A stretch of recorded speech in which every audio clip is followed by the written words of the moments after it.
Today, I'm just going to explain how to utilize the constrained resources. So what are the constrained resources? Constrained resources means the limited resources. So when company receive a limited supply of items or maybe some raw material to make product, then it will be very difficult for the company to fulfill the demand easily. So it becomes very important to take a right decision.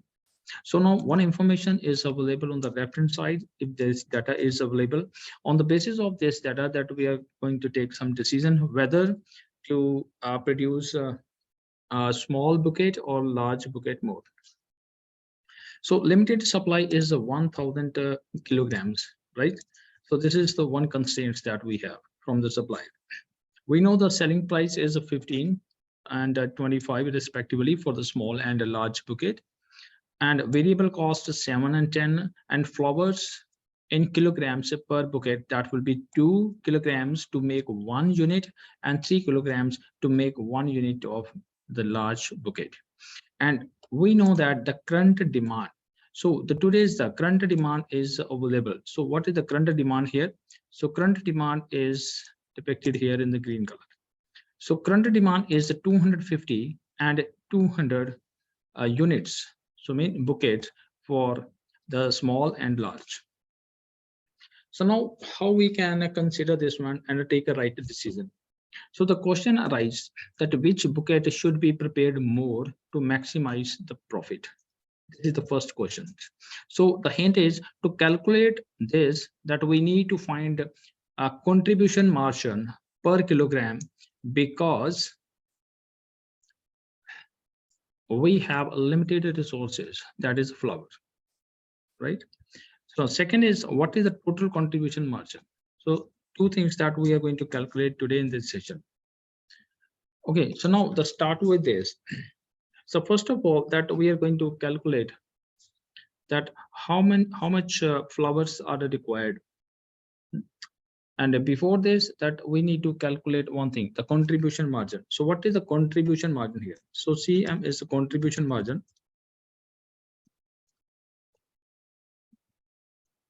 So the contribution margin is that when we have two costs, the selling price minus variable cost is equal to the contribution margin per unit. So the selling price minus variable cost is the contribution margin, and exactly the same way that I'm just going to write it here. So contribution margin, that will be $8 per unit for the small bucket and $15 per unit, right? So that will be for the large bucket. So that is the margin. It's like profit. So that then here that we are not going to calculate and consider the fixed cost. Just we are going to calculate the contribution margin cost here. So to do this one, that I have given a hint, like to calculate this, that we need to find out the contribution margin per kilogram, not per unit. So this is per unit. So I can write it here. This is per unit. Okay, so now I'm just going to calculate the contribution margin per kilogram.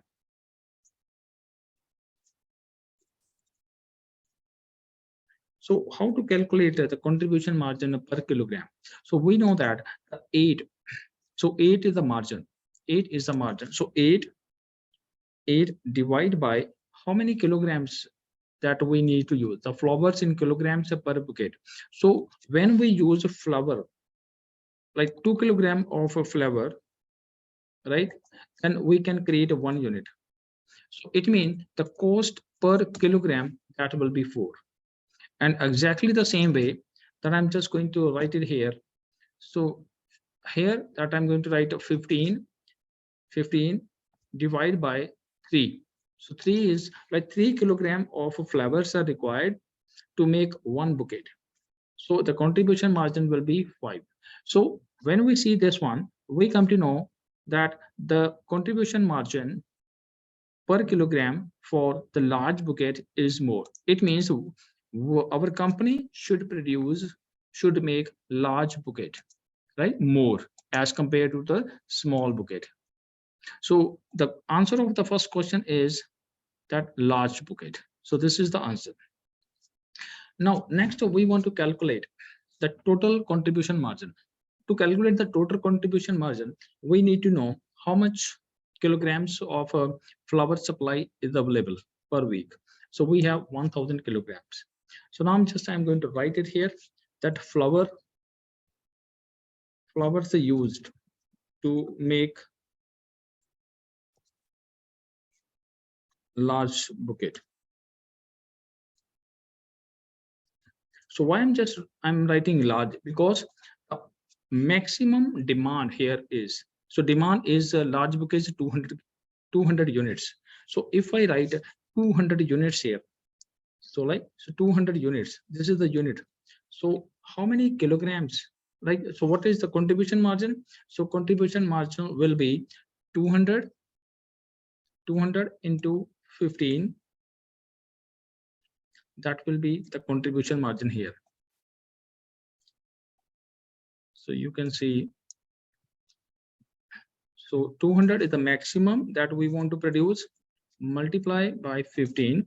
So the 3000, that will be the total contribution margin here if we make the large bucket. Okay, so 200 kilograms. We know that how much material, how many flours that will remains once we will fulfill the full demand. Like full demand is 200. So let's look at this. So 200 units we have, and for one unit that we need to create, we need to have 3 kilograms of flours. So it means 200 multiplied by 3, it means 600 kilograms of flours that will be used. And the balance, how many flours that we have? We have only 1000 kilograms. What is the remaining figure? So how to calculate? Like 1000 minus 600, that will be 400. So it means 400 kilograms of flours that will be available. If the 2 kilogram is used to make one bouquet, so it means that 400 divided by 2, that will be the 200 units. So it means how many units that we can produce? Only 200 units that can be produced in this case, right? Okay, so I'm just making some space. So flowers large is a large bouquet, and for the small, this is a large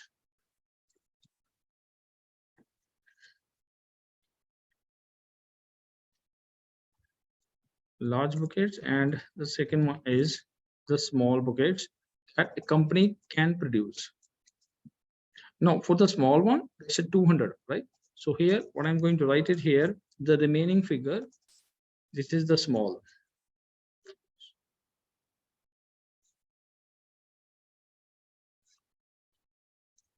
This is for the small one, and this is for the large one.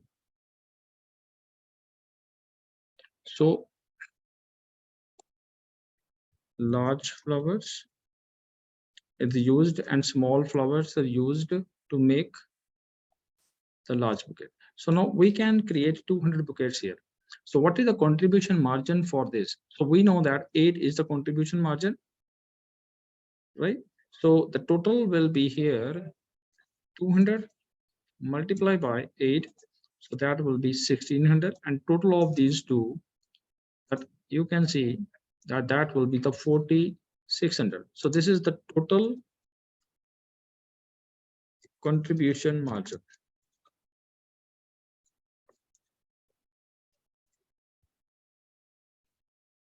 Right? So in this session that we have learned something. So what we have learned, how to calculate and how to utilize the limited resources if they are available.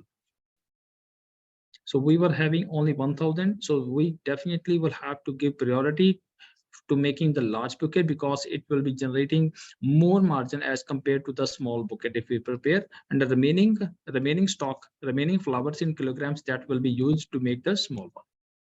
So this is how to use the constrained resources in our organization, and in this way that the right manager can be able to take the right decision.